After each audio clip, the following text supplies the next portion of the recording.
안녕하십니까? 다들 잘 지내셨어요? 네. 하나님께서 이번 신년 수양을 통해서 말씀에 은혜를 주시고 또 요절 발표 통해서도 많은 은혜 주셔서 감사합니다. 오늘 이번 주부터 이제 우리 고등학교 올라가는 정이나 또 우리 중3 되는 박하은하고 정주와 청소년이 예배에 참석했어요. 환영합니다.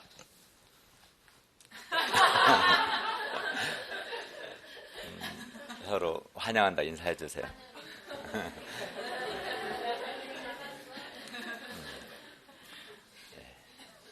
네, 감사합니다. 오늘 말씀 제목은 하나님의 뜻대로 하는 근심입니다.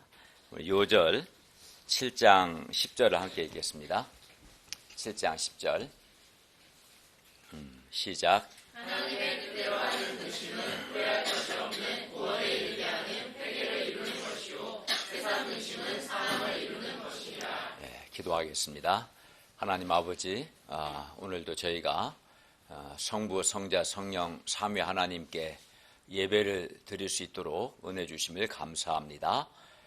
저희가 겸손한 마음으로 하나님을 예배하게 해주시고 하나님을 기쁘시게 하게 도와주십시오. 주님께서 이 자리에 임재하셔서 우리의 예배를 받으시고 또 하나님의 말씀으로 우리에게 복을 주셔서 하나님의 말씀이 빛이 되고 생명이 되고 은혜가 되고 내면의 힘이 되고 내적인 방향이 되게 해주시기를 기도합니다. 예수님의 이름으로 기도하였습니다. 아멘. 우리가 인생을 살다 보면 사람들로부터 이제 인정과 칭찬을 듣기도 하지만 때로는 책망, 꾸지람을 받을 때도 있습니다. 사람들로부터 칭찬의 말을 듣기도 하지만 사람들로부터 싫은 소리를 또는 오해를 받을 때도 있습니다. 그렇죠? 예. 그리고 이 외에도 이제 각 개인별로 또 자기 가정에 어떤 건강으로 인한 어려움이 있을 수도 있고 또 부모들은 자녀 양육에 어려움이 있을 수도 있고 또 우리 대학 졸업을 앞둔 사람들은 취업 또는 학생들은 학점 또는 뭐 직장에서 이런저런 문제들 또는 학교나 가정이나 직장에서 또 사람들과 갈등하는 문제 등 많은 인생에 많은 어려움들이 있습니다. 그리고 이런 어려움들로 인해서 우리가 스트레스를 받거나 또는 근심하거나 또는 슬픔을 경험하거나 또는 마음의 고통을 할 때가 있습니다. 우리 인생에 우리가 삶을 살다 보면 우리 마음에 근심과 또는 슬픔 또는 고통을 주는 문제가 없으면 좋겠지만 그러한 문제들이 없을 수는 없습니다. 그리고 이때 우리가 어떻게 하느냐에 따라서 이런 우리의 마음을 슬프게 하고 마음 아프게 하고 또 고통하게 하는 이런 문제들 앞에서 이때 이제 우리가 어떻게 반응하느냐에 따라서 우리는 그 구원을 하나님의 구원에 이를 수도 있고 또는 정반대로 사망에 이를 수 있습니다. 즉 하나님의 도우심을 받아서 하나님의 도우심을 체험하고 내면이 더 밝아지고 또 믿음이 성장하고 또 우리의 내면이 성숙해질 수도 있고 이게 이제 구원에 이르는 거겠죠. 반대로 그 여러 마음 아프게 하는 문제들로 인한 고통도 힘든데 더 오히려 이러한 문제들 때문에 더 내면이 어두워질 수도 있습니다. 이걸 이제 사망에 이른다라고 할 수 있겠죠. 그러면 우리의 마음을 아프게 하고 또 슬프게 하고 또 우리에게 스트레스를 주고 또 고통을 주는 여러 이제 인생의 문제들이 있는데 이런 문제들 앞에서 우리가 어떻게 해야 구원에 이를 수 있는가 오늘 말씀을 통해서 배울 수 있기를 기도합니다. 아멘. 우리 2절을 함께 읽겠습니다. 2절 시작. 마음으로 우리를 영접하라. 우리는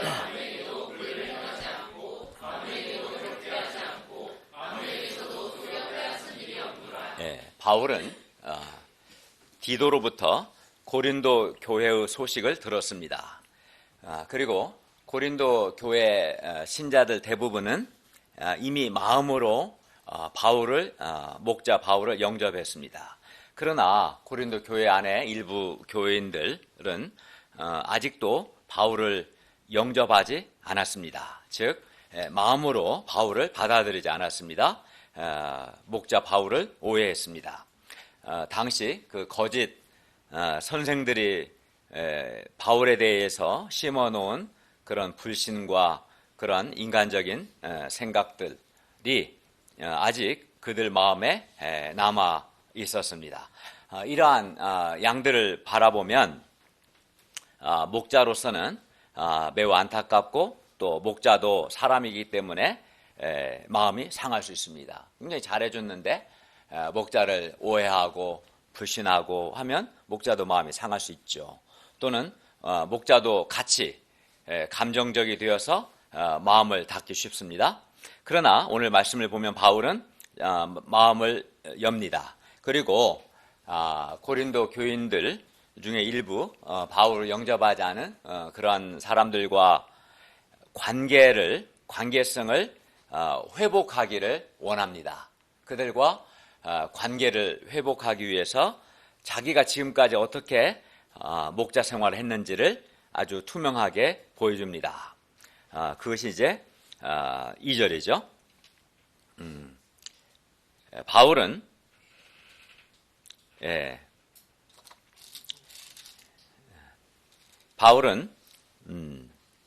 지금까지 아무에게도 불의를 행하지 않았고 또 아무에게도 해롭게 하지 않았습니다. 물론 아무에게서도 속여서 빼앗은 일이 없었습니다.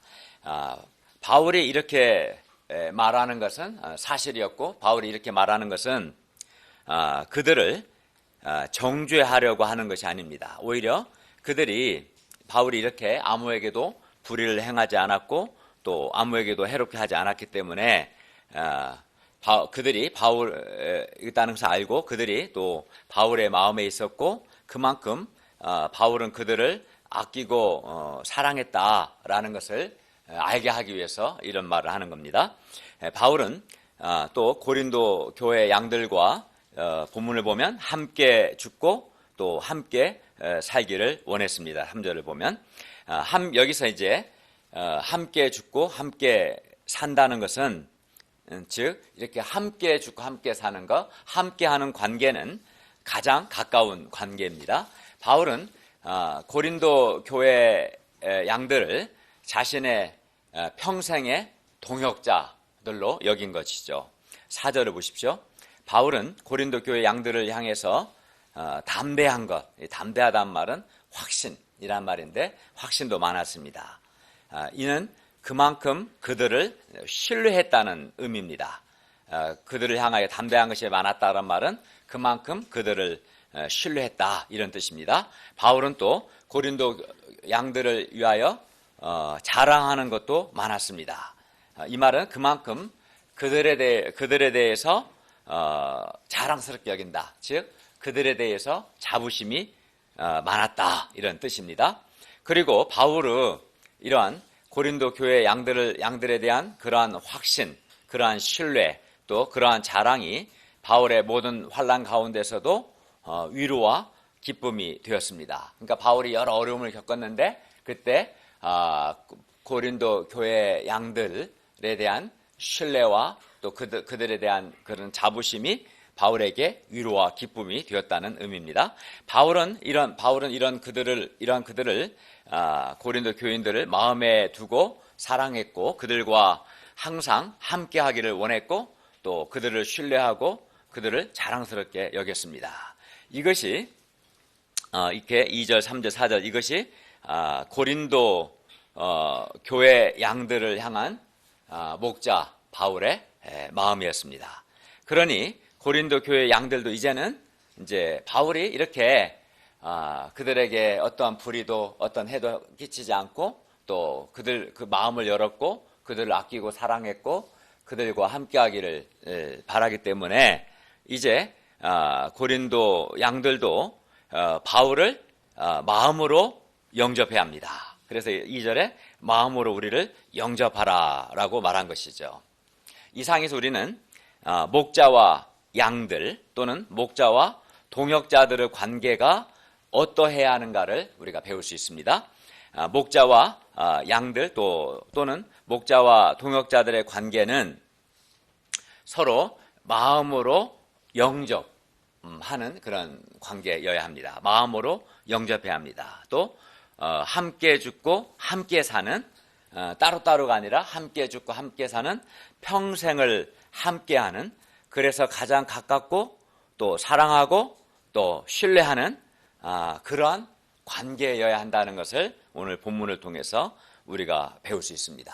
바울의 말처럼 목자와 양들의 관계, 또 목자와 동역자들의 관계는 마음으로 영접하고 또 평생을 함께하는, 그래서 가장 가깝고 가장 친밀하고 또 서로를 신뢰하고 사랑하는 그런 관계여야 합니다.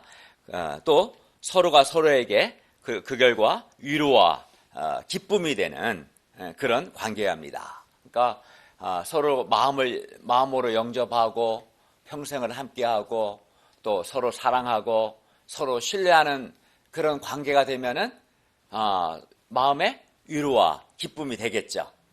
그렇지 않겠어요?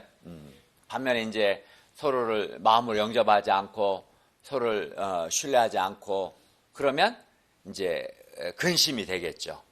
위로와 기쁨보다는 근심이 될 겁니다. 목자와 양의 관계 또는 목자와 동역자들의 관계가 서로를 위해서 기도하고 또 마음으로 영접하고 항상 함께 죽고 함께 사는 그러한 신뢰와 사랑의 관계라면 얼마나 좋을까요? 얼마나 행복하겠습니까?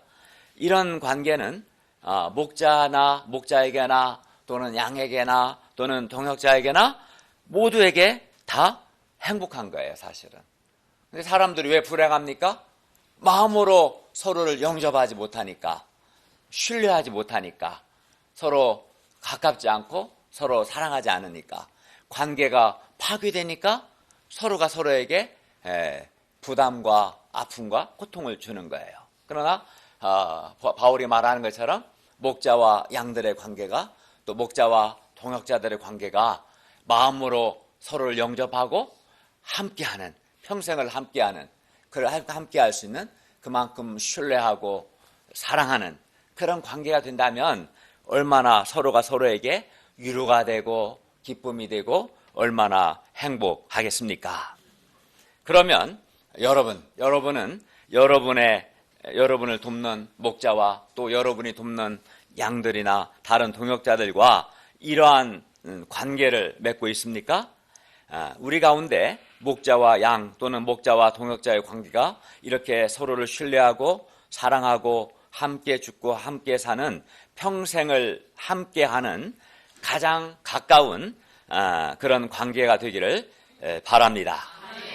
그리하여 서로가 생각하면 서로가 서로에게 참 위로가 되고 기쁨이 되는, 그래서 목자도 행복하고 양들도 행복하고 동역자들도 행복한 그런 관계가 되기를 기도합니다. 이런 관계가 되기를 원하실 겁니다. 그러려면 어떻게 한다고 그랬어요? 가장 중요한 게, 이런 관계가 되려면 서로가 서로에게 진실해야 돼요. 그리고 서로가 서로를 마음으로 영접해야 돼요. 서로가 서로에게 진실하지 않고 마음으로 영접하지 않고서는 이러한 신뢰와 사랑의 관계, 평생을 함께하는 관계가 불가능합니다. 그래서 2절 상반절은 말씀합니다. 마음으로 우리를 영접하라. 5절을 보겠습니다. 5절을 다 함께 읽겠습니다. 시작. 우리가 마게도냐에 이르렀을 때에도 우리 육체가 편하지 못하였고 사방으로 환난을 당하여 밖으로는 다투리요 안으로는 두려움이었노라. 바울은 마게도냐에서 디도가 고린도 교회의 소식을 가지고 오기를 애타게 기다리고 있었습니다. 그런데 바울은 마게도냐에서 디도를 기다리는 동안에 여러 가지 어려움을 겪었어요. 바울은 먼저 자, 육체가 편하지 못했습니다.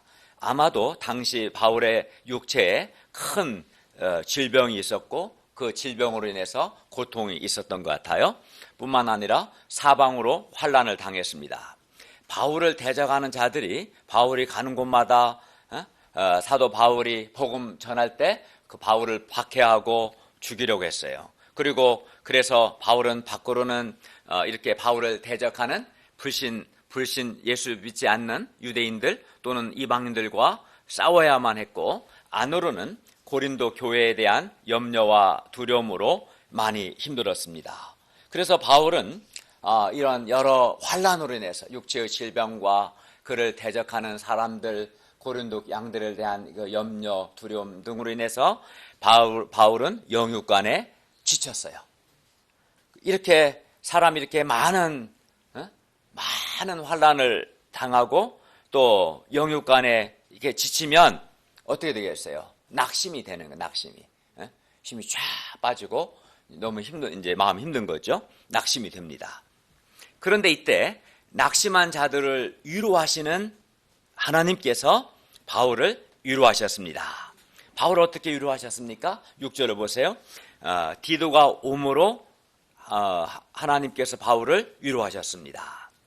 약속된 시간이 지났는데도 디도가 오지 않자 바울은 일이 잘못되지는 않았는지 또는 디도에게 무슨 좋지 않은 일은 생기지 않았는지 근심과 두려움이 있었습니다. 그런데 그토록 기다리던 디도가 왔기 때문에 바울은 이제 그런 염려, 그런 두려움을 하지 않아도 되죠. 그래서 디도가 고린도 교회에서 디도가 온 것 자체가 바울에게 위로가 되었어요. 그래서 하나님은 디도를 바울에게 보내심으로 바울을 위로해 주셨어요. 그리고 이렇게 기다리던 디도가 온 것도 온 것이지만 디도가 가지고 온 소식이 바울에게 더 큰 위로가 되었습니다. 그러면 그 소식이 뭡니까? 7절을 읽겠습니다. 7절 시작. 그가 온 것뿐 아니요 오직 그가 너희에게서 얻는 그 위로로 위로하고 너희의 사모함과 애통함과 나를 위하여 열심히 있는 것을 우리에게 보고함으로 나를 더욱 기쁘게 하였느니라. 네, 디도는 고린도 양들에게 받은 위로로 동역자 바울을 위로했을 뿐만 아니라 3종의 위로 세트를 가지고 왔어요. 그게 뭡니까? 사모함, 애통함, 열심. 이 세 가지 위로 세트를 가지고 와서 바울을 위로했어요. 디도는 고린도 교회의 양들이 바울의 책망을 통해, 이전에 바울이 이제 고린도 교회 양들을 책망하는 아주 혹독한 편지를 보냈어요.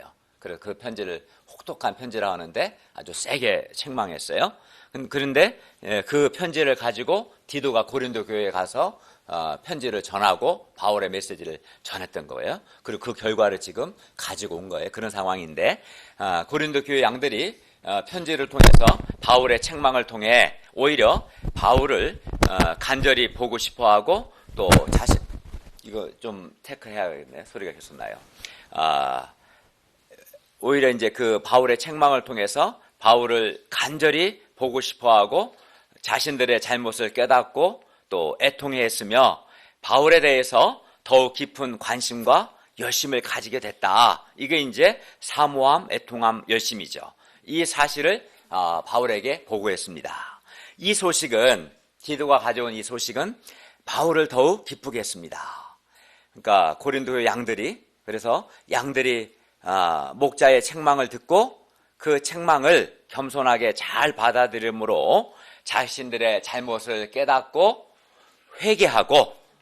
회개하니까 사람이 자기 잘못을 깨닫고 회개하면 첫째는 하나님과 관계가 회복되고요. 둘째는 목자와의 관계를 회복해요. 그래서 목자의 책망을 통해서 하나님과의 관계가 회복되고 목자와의 관계가 회복되는 것, 이보다 목자에게 더 큰 기쁨은 없습니다. 반면 이제 책망을 받아들이지 않으면 하나님과의 관계도 나빠지고 인간 목자의 관계도 나빠지겠죠. 그래서 어쨌든 그들은 회개했습니다. 그래서 바울은 크게 기뻤고 디도가 가져온 이 소식은 큰 위로가 되었습니다. 하나님은 디도가 온 것과 그가 가지고 온 소식을 통해서 마게도냐에서 영육간에 지치고 또 낙심 가운데 있던 사도 바울을 위로해 주셨습니다. 우리가 믿음으로 살고자 할 때 우리에게도 바울과 같이 낙심되는 일들이 많이 있어요. 뭐 바울처럼 건강이 좋지 않을 수도 있고, 또 사람들이 힘들게 할 수도 있고, 뭐 또 직장에 어려움이 있을 수도 있고, 많은 어려움이 있을 수 있습니다. 그러나 우리에게도 낙심만 있는 것이 아니라 하나님의 위로가 있음을 감사합니다. 하나님께서 낙심한 자들을 위로하십니다. 어떻게 위로하실까요? 오늘 바울처럼 양들의 회개와 변화를 통해서 위로하실 수도 있고, 또 다른 걸 통해서 위로하실 수 있을 겁니다. 낙심한 자들을 위로하시는 하나님께서 우리를 위로해 주시기를 기도합니다. 8절을 보십시오. 그러므로 내가 편지로 너희를 근심하게 한 것을 후회하였으나, 바울은 디도 편에 고린도 교회에 편지를 보내고 얼마 동안은 편지 보낸 것을 후회했습니다. 괜히 내가 편지 보낸 거 아닌가, 편지 보낸 것을 후회했어요. 왜냐하면 바울이 보낸 편지 때문에 고린도 교회 양들이 근심했기 때문입니다. 여기서 오늘 본문에 보면 7장에 근심이라는 단어가 많이 나와요. 근데 근심, 여기서 말하는 근심은 루페라는 단어인데, 이 단어는 말 그대로 근심, 마음의 아픔, 고통, 슬픔을 뜻하는 단어예요. 고린도후서 7장에서 근심이라는 단어는 아픔, 슬픔, 고통, 그런 의미로 쓰입니다. 목자 바울의 책망을 들은 고린도 교인들이 목자 바울의 그 책망을 듣고 마음이 아프고 마음의 고통을 느끼고 슬퍼했습니다. 양들이 이렇게 근심한다는 소식을 듣고 바울은 후회가 되었습니다. 게다가 디도가 오지 않자 더욱 근심이 되었습니다.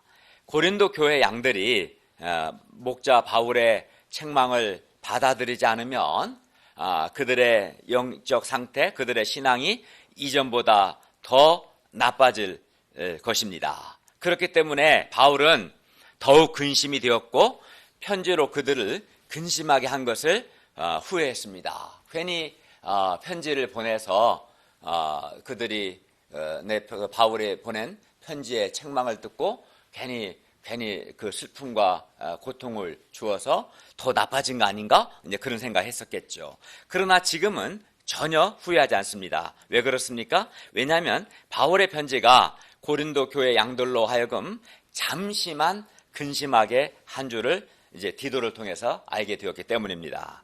오히려 지금은 바울이 후회하는 것이 아니라 기뻐합니다. 그 이유가 뭡니까? 9절을 함께 읽겠습니다.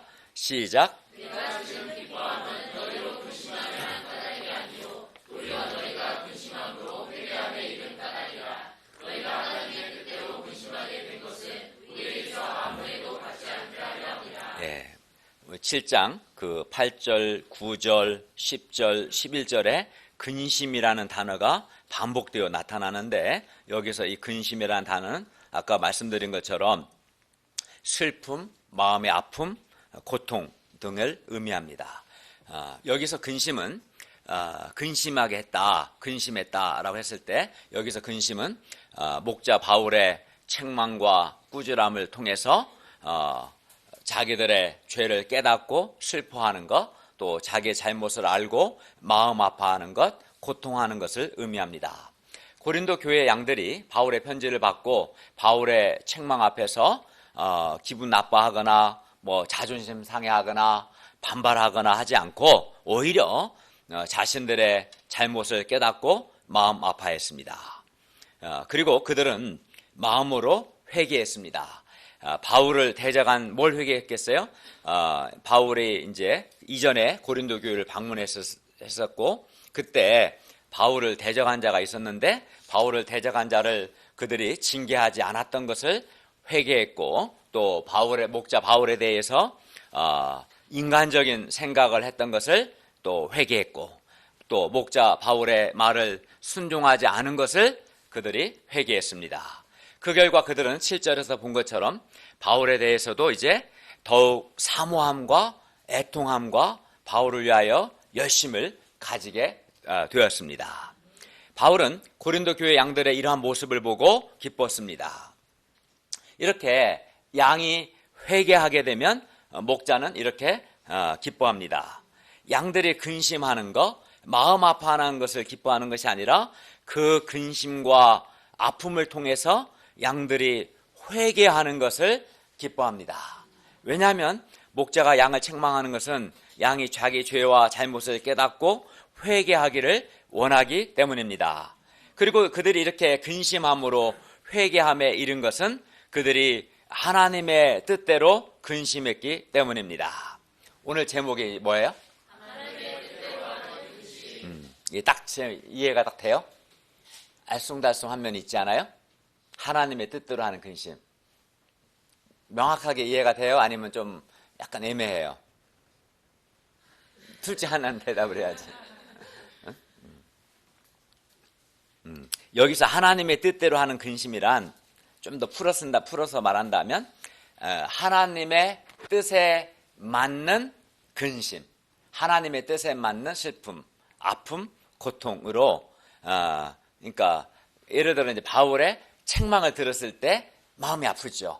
근심이 되고 슬픔과 고통을 경험하겠죠. 이렇게 근심과 슬픔, 고통 가운데서 하나님 편에서 바라보고 하나님의 뜻을 찾고 하나님께 순종하는 것입니다. 그러니까 목자의 책망을 들을 때나 인생의 여러 어려움을 만날 때 우리는 마음의 아픔과 슬픔과 근심과 고통을 경험하죠. 그렇죠? 이때 이것을 하나님 편에서 바라보고 여기 어떤 하나님의 뜻이 있는가를 찾고 그 하나님의 뜻을 발견했을 때 그 하나님의 뜻에 순종하는 것, 이걸 가리켜서 하나님의 뜻대로 하는 근심이다 라는 의미입니다. 그러니까 마음의 근심과 슬픔과 고통의 때에 하나님의 뜻을 찾고 순종하는 것, 이게 하나님의 뜻대로 하는 근심의 의미입니다.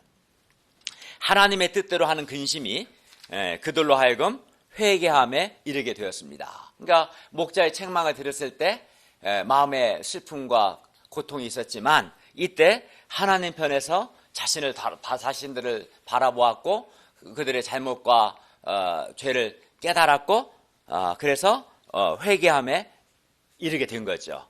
그래서 근심이 회개에 이르게 된 거예요.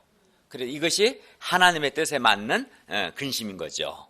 이렇게 하나님의 뜻대로 하는 근심은, 그러니까 하나님의 뜻대로 하는 근심은 어떻게 되겠어요? 그러니까 하나님 편에서 바라보고 하나님의 뜻을 찾고 하나님께 순종에 이르게 하는 이런 근심은, 이런 아픔은 물론 아픔과 슬픔이 있지만 결과적으로 뭐예요? 회개와 구원에 이르게 하는 거예요. 그렇죠? 사람에게 근심과 슬픔과 고통이 없을 수는 없어요. 뭐 사람들로부터 싫은 소리 들었는데 기뻐할 사람이 어디 있겠어요? 인생에 여러 어려움을 이렇게 만났는데 좋을 사람이 어디 있겠어요? 그때 굉장히 마음의 근심과 고통이 있죠. 염려가 들고, 그렇지 않겠어요? 그때 이제 이 근심이 이때 하나님 편에서 바라보고 하나님의 뜻을 찾고 그렇게 되면 하나님 회개와 구원에 이르게 되는, 이걸 말합니다. 뿐만 아니라 하나님의 뜻대로 하는 근심은 목자에게서 아무 해도 받지 않게 합니다. 여기서 해는 해로움입니다. 그러니까 하나님의 뜻대로 근심하게 되면 그 해로움이 없습니다.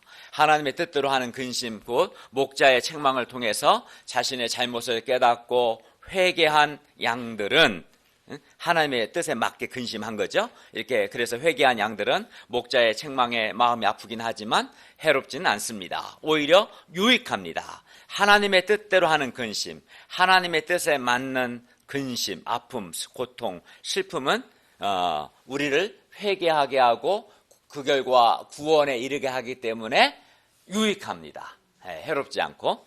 바울은 계속해서 하나님의 뜻대로 하는 근심의 유익에 대해서 말씀합니다. 10절을 다 함께 읽겠습니다. 시작. 하나님의 뜻대로 하는 근심은 후회할 것이 없는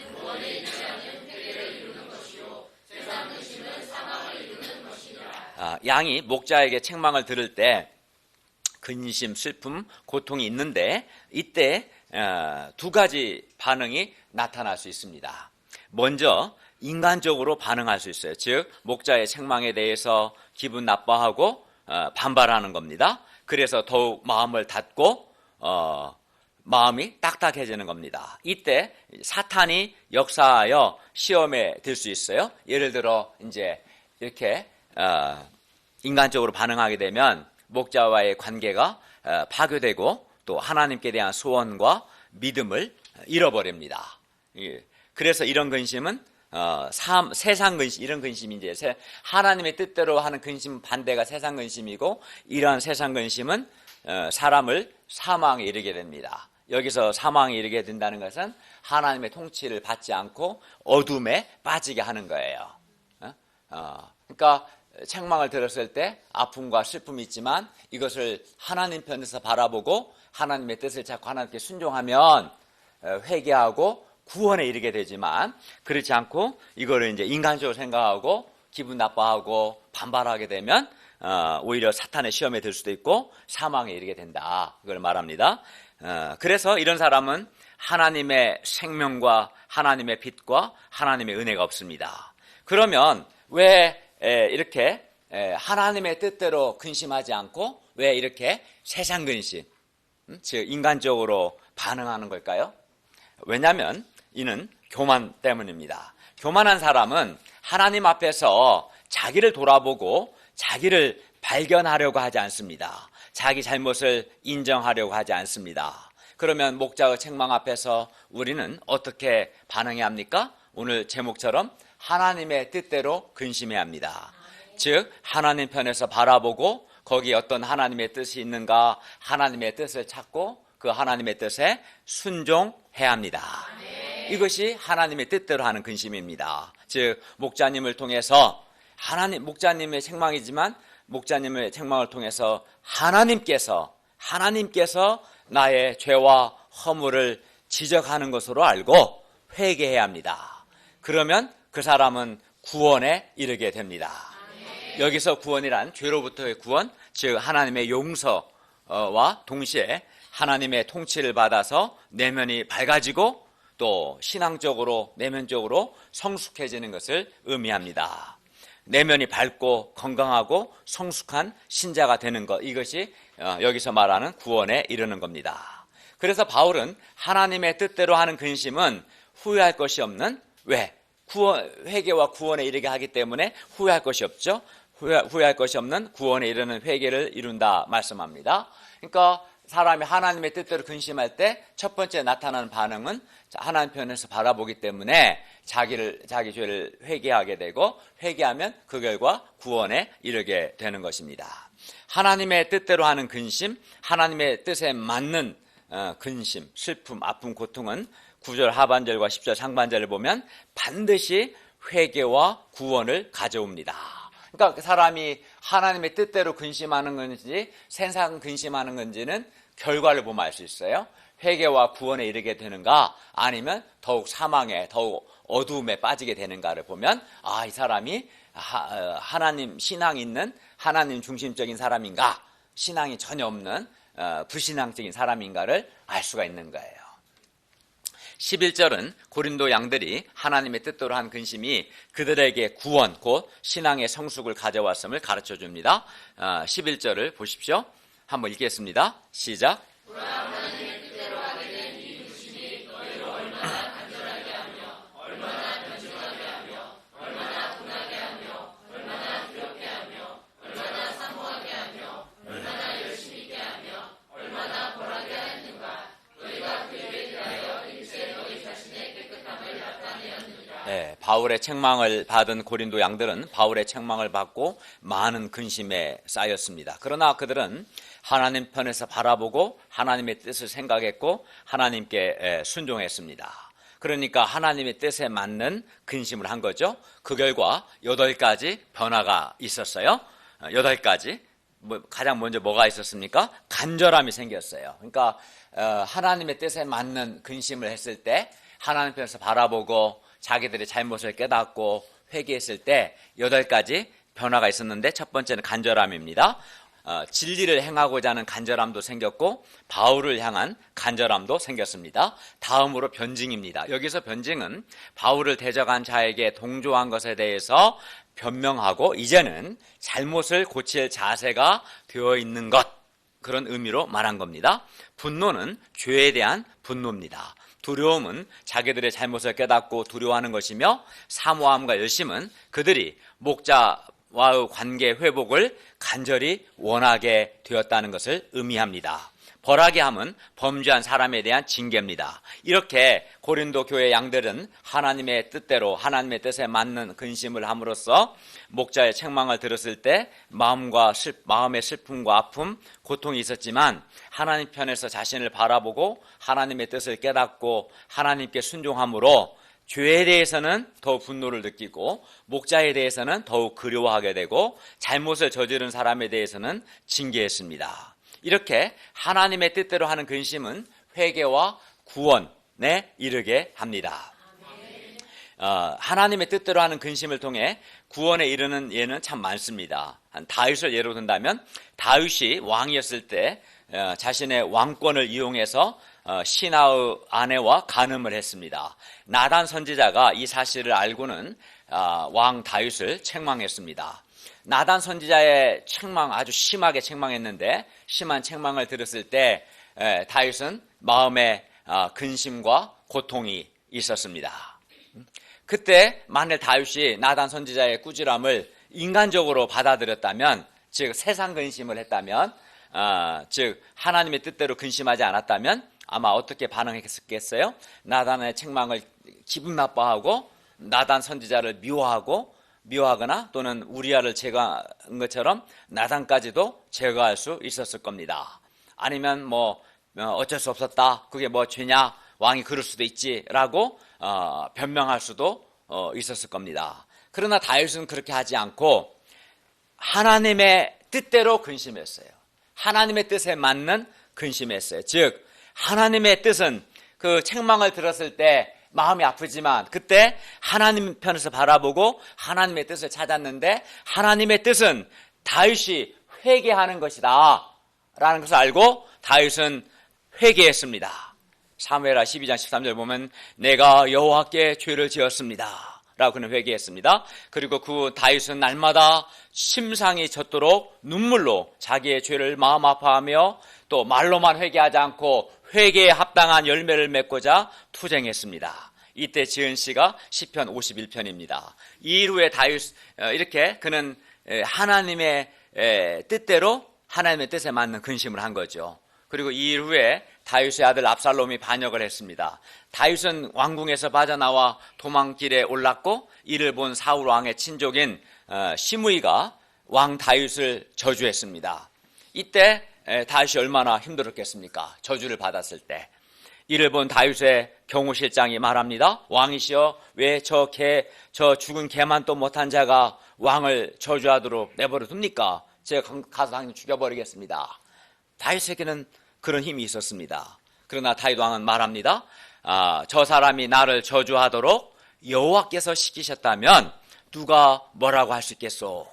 다윗이 이렇게 그 나단 선지자의 책망을 들었을 때나 그 못돼 먹은 그 시므의 저주를 받았을 때나 굉장히 마음이 아프고 슬프고 고통스럽죠. 그러나 이때 하나님의 뜻대로 근심하고 회개했을 때 얼마나 자기의 죄를 마음 아파하고 회개했는지, 그는 죽을 때까지 다시는 간음의 죄를 짓지 않았고 하나님께서도 이런 그의 왕권을 다시 회복시켜 주셨습니다. 하나님의 뜻대로 하는 근심은 이렇게 구원에 이르는 회개를 이룹니다. 다윗이 위대한 것은 그가 죄를 짓지 않았던 것이 아니라 나단 선지자의 책망이나 사람들의 저주 앞에서 그가 하나님의 뜻대로 근심했다. 하나님의 뜻에 맞는 근심했다. 즉 하나님 편에서 바라보고 그 가운데 두신 하나님의 뜻을 찾고 하나님의 뜻에 순종했어요. 그때 그 상황 속에서는 다윗이 이제 회개하는 것이었는데 그는 철저하게 말로만 하지 않고 얼마나 그가 철저하게 눈물로 회개했는지 다시는 죽을 때까지 간음의 죄를 짓지 않았습니다. 또 그 시므의 저주 고통스럽지만 하나님이 이 사람을 통해서 나를 낮추시고 책망하신다 받아들이고 자기를 낮추고 겸손투쟁했어요. 그렇게 했을 때 하나님이 다윗을 개인적으로나 왕으로서 다시 회복시켜 주셨습니다. 이렇게 하는 것이 하나님의 뜻대로 하는 근심, 하나님의 뜻에 맞는 근심입니다. 우리가 인생을 살다 보면 여러 어려운 일들을 만납니다. 목자의 책망을 듣든 선지자의 책망을 듣든 나를 저주하는 사람을 만나든 여러 어려움을 만나는데, 이런 어려움을 만날 때 우리는 마음이 아프고 슬프고 근심이 되고 고통스럽습니다. 이때 하나님의 뜻대로 하는 근심은 하나님 편에서 바라보고 하나님의 뜻을 찾고 하나님께 순종하는 것이고, 세상 근심은 전혀 그렇게 하지 않는 거예요. 좀 더 봅시다. 하나님의 뜻대로 하는 근심과 전혀 다른 근심이 있는데 그것은 세상 근심입니다. 세상 근심은 하나님 편에서 바라보지 않고 인간적으로 생각하는 근심입니다. 예를 들어 목자의 책망을 들었을 때 인간적으로 생각해서 기분 나빠하고 반발하는 것, 이것은 세상 근심입니다. 하나님의 뜻에 맞는 근심이 아니겠죠. 그리고 이런 세상 근심은 사망을 이룹니다. 우리가 인생을 살다 보면 우리의 삶의 현장에서 근심되는 일들이 아주 많습니다. 먹고 사는 것, 불확실한 장래에 대한 염려, 취업, 또 건강 문제, 자녀 양육, 직장이나 학교에서 사람들과 갈등하는 문제, 또는 자기가 잘못한 일, 또는 자신의 실수에 대해서 고통하는 것 등 우리 삶은 근심, 슬픔, 고통의 연속입니다. 근심, 걱정, 염려, 고통이 끊일 날이 없습니다. 우리에게. 그리고 하나님의 뜻대로 하는 근심도 아픔이 있고, 이런 세상 근심도 사실 아픔이 있습니다. 아픔이 있어요. 인생에 어려움을 많이 만나는데 어떻게 사람이 마음에 근심이 없을 수 있겠고, 어떻게 마음에 아픔과 슬픔과 고통이 없겠습니까? 다 있는 거예요. 다만 그러니까 하나님의 뜻대로 내가 근심하느냐 세상 근심하느냐, 그 차이만 있지, 신자나 불신자나 인생 속에서 여러 어려움들을 만나기 때문에 마음의 슬픔과 근심과 고통은 다 있는 겁니다. 이때 이제 어떤 근심하냐, 그 차이일 뿐이겠죠. 그런데 이때 이제 어떻게 근심하느냐에 따라서 그 결과는 완전히 달라집니다. 그러니까 회개와 구원에 이를 수도 있고, 또는 정반대로 사망에 이를 수도 있습니다. 세상 근심의 최초의 인물은, 세상 근심은 하나님의 뜻에 맞는 근심 반대예요. 세상 근심의 가장 최초의 인물은 가인입니다. 하나님께서 가인의 제사를 거절하신 것은 가인의 죄에 대한 하나님의 책망이었어요. 그러니까 하나님께 제사를 드렸는데 하나님이 동생 아벨과 그의 제물은 받으시고 자신이 드린 제사는 또 제물은 하나님이 받지 않으시고 거절하셨어요. 거절당했을 때 기분이 좋지는 않았겠죠. 마음이 아프죠. 그러나 이때 이제 마음이 아프죠. 이때 하나님의 뜻에 맞는 근심, 하나님의 뜻을 차지하는데 가인은 이때 하나님의 뜻을 생각하지 않았어요. 가인은 인간적으로 생각하고 되게 기분 나빠했습니다. 왜 사람 차별하는가? 왜 동생 재산을 받고 내 건 안 받냐? 기분 나빠하게 생각하고, 그리고 이렇게 하나님의 주권에 반발하고 더욱 완악해졌어요. 그러다가 결국은 사탄의 시험에 들어서 자기 동생 아벨을 죽입니다. 결국 그는 인류 최초의 살인자가 되고 맙니다. 그것도 동생을 죽인 살인자가 됩니다. 이렇게 그가 하나님의 뜻대로 하나님의 거절을 당했을 때 하나님의 뜻에 맞는 근심을 했어야 하는데 그렇게 하지 않았을 때 그는 사망에 이르게 되는 겁니다. 가룟 유다도 이런 부류의 전형입니다. 예수님께서 직접적으로 간접적으로 가룟 유다의 잘못을 여러 번 깨닫게 하시고 지적하셨어요. 하지만 그는 하나님의 뜻대로 근심하지 않았습니다. 이러한 그는 결국 예수님을 배반하고 사망에 이르고 맙니다. 우리가 먹고 사는 것이나 또 불확실한 장래에 대해서 세상 근심을 하면, 즉 하나님의 뜻을 생각하지 않고 불신자처럼 근심만 한다면 우리도 마음이 어두워지고 두려움에 빠지게 될 겁니다. 반면 하나님의 뜻대로 근심하게 되면, 즉 하나님 편에서 바라보고 하나님의 뜻을 생각하면, 이때 그런 사람은 하나님을 믿음으로 먹고 사는 것을 하나님께 맡기고 더욱 하나님을 의지하려고 할 것입니다. 이렇게 하는 것이 하나님의 뜻대로 하는 근심입니다. 어려움 앞에서 누구나 근심이 되고 스트레스가 되겠죠. 근데 이때 하나님 이 문제를 하나님 편에서 먹고 사는 문제를 하나님 편에서 바라보고 하나님의 뜻이 뭐냐? 내가 염려하고 근심하기보다 하나님을 믿고 하나님을 의지해서 이 문제를 해결하는 것, 이게 하나님의 뜻이 아니겠어요? 그래서 이제 하나님을 믿고 하나님께 맡기고 하나님을 더 의지합니다. 그래서 그 결과 하나님의 도우심을 체험하게 돼요. 그리하여 더욱 믿음의 사람으로 성장하게 되는 겁니다. 즉 구원에 이르게 되는 것이죠. 우리가 가정에서든 학교에서든 직장에서든 교회에서든 여러 어려움들을 만나고 또 사람들과 갈등할 때가 있습니다. 즉 우리에게 우리 마음에 근심과 슬픔과 아픔과 고통이 있습니다. 이때 우리는 하나님의 뜻대로 근심할 수도 있고 세상 근심할 수도 있습니다. 즉 하나님 편에서 바라보고 그 가운데 두신 하나님의 뜻을 생각하고 하나님께 순종할 수도 있고 반대로 하나님 편에서 생각하지 않고 인간적으로 생각하고 불신앙적으로 생각함으로 도리어 마음이 더욱 어두워질 수도 있습니다.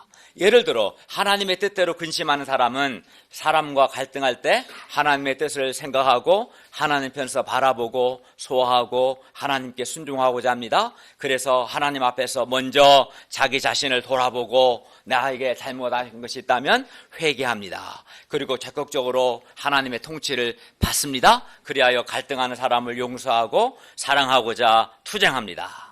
반면 세상적으로 근심하는 사람은 하나님 편에서 보지 않고 인간적인 생각합니다. 그래서 이런 사람은 마음이 교만하여 자기 잘못은 생각하지 않고 자기에게 조금이라도 기분 나쁘게 하거나 상처 주거나 피해 준 사람을 용서하지 못하고 더욱 미워하고 갈등하며 결국은 사탄의 시험에 들어 미움과 분노의 노예가 되고 맙니다. 그래서 세상 근심은 사망을 이룹니다. 그러니까 하나님의 뜻대로 하는 근심이나 세상 근심이나 우리가 인생을 살다 보면 많은 어려움이 있어요. 없을 수가 없어요. 우리는 잘못을 할 때도 있고 실패를 경험할 때도 있고 힘든 문제를 만날 수도 있고 많은 어려움이 있어요. 거기에 그때 마음의 아픔이 있고 슬픔이 있고 근심이 있고 고통이 있어요. 근데 문제는 하나님의 뜻대로 하나님 뜻에 맞는 근심을 하느냐 세상 근심하느냐, 즉 하는 그 문제를 하나님 편에서 바라보고 하나님의 뜻을 찾고 힘들지만 자기 부인하고 하나님께 순종함으로 이제 해결하고자 하느냐, 그러면 이제 회개와 구원함에 이르게 되는 거죠. 그것만 다를 뿐입니다. 그러므로 인생의 여러 어려움들 앞에서 근심, 아픔, 고통 자체가 중요한 것이 아니라 하나님의 뜻대로 근심하느냐, 세상적으로 근심하느냐, 즉 어떻게 근심하느냐가 중요합니다. 하나님의 뜻대로 근심을 해야 회개와 구원이라는 결과에 이르게 됩니다. 그러므로 우리는 하나님의 뜻대로 근심하는 것, 하나님의 뜻에 맞는 근심하는 법, 즉 근심되는 마음 아프게 하는 여러 문제들 앞에서 하나님 편에서 바라보고 하나님의 뜻을 찾고 하나님께 순종하는 것을 배워야 합니다. 이것을 잘 배우면 인생의 여러 어려움 앞에서 어둠에 빠지지 않고 오히려 살아계신 하나님의 도우심을 체험함으로 믿음이 더욱 성장하고요, 내면이 밝아지고요, 내면이 더욱 성숙해질 것입니다.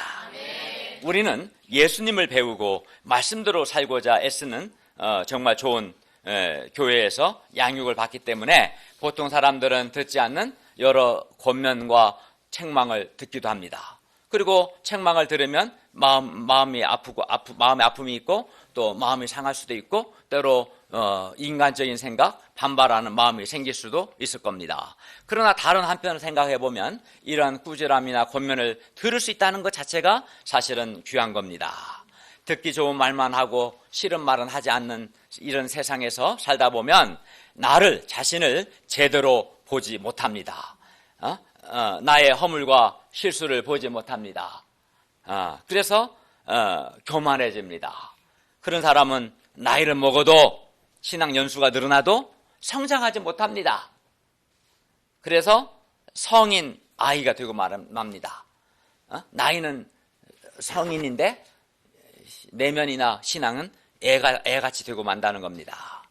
무엇보다 이런 사람은 살아계신 하나님의 통치를 받지 못합니다.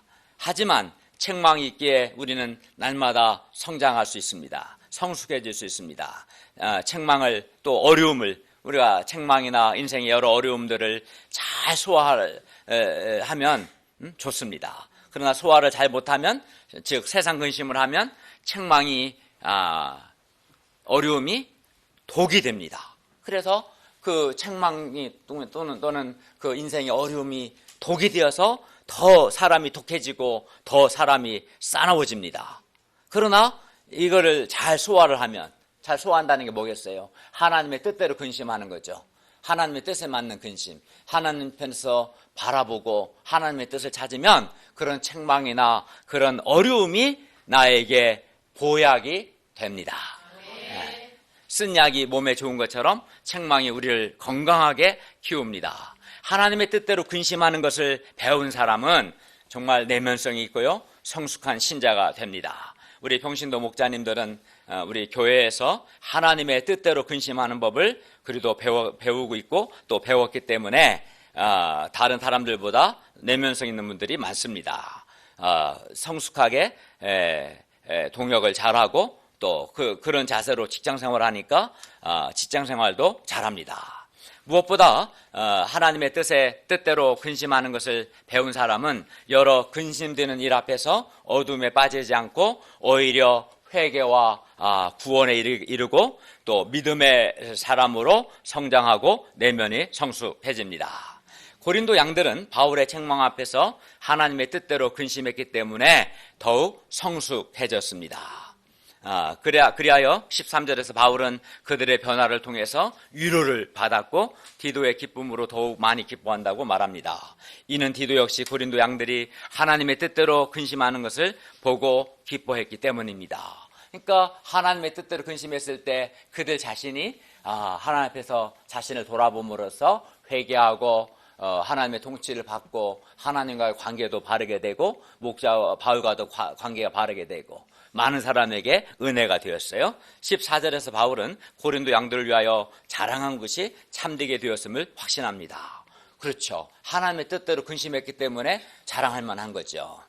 이렇게 해서 고린도 교회 양들은 목자에게 근심거리가 아닌 자랑이 됩니다. 목자와 양 사이에 있었던 오해는 사라지고 신뢰가 회복하게 되었습니다. 그래서 바울은 말합니다. 16절을 보십시오. 내가 범사에 너희를 신뢰하게 된 것을 기뻐하노라. 하나님의 뜻대로 하는 근심은 이렇게 좋은 결과를 가져옵니다. 결론입니다. 우리가 인생을 살다 보면 책망을 받아서 근심할 때도 있고요, 또 여러 어려운 일들로 인해서 근심과 마음의 슬픔과 고통을 경험할 때도 있습니다. 이때 우리는 하나님의 뜻대로 근심할 수도 있고 세상적으로 근심할 수도 있습니다. 하나님의 뜻대로 하는 근심은 회개와 구원을 가져오고 세상 근심은 사망을 가져옵니다. 인생의 여러 어려움들이 때로 우리의 마음을 아프게 하지만 이 가운데 두신 하나님의 선하신 뜻을 깨닫고 받아들이면 우리는 내면이 밝고 건강하고 성숙한 신자가 됩니다. 반면 하나님의 뜻대로 근심하지 않고 세상 근심하는, 인간적으로 생각하고 기분 나빠하고 하나님의 주권에 반발하면 그 사람은 하나님의 통치를 받지 못하기 때문에 더욱 어두움에 빠집니다. 우리가 책망이나 인생의 여러 어려움들을 하나님 편에서 바라보고 하나님의 선하신 뜻을 생각하고 하나님께 순종하는 것을 잘 배워서 회개와 구원에 이르기를 기도합니다.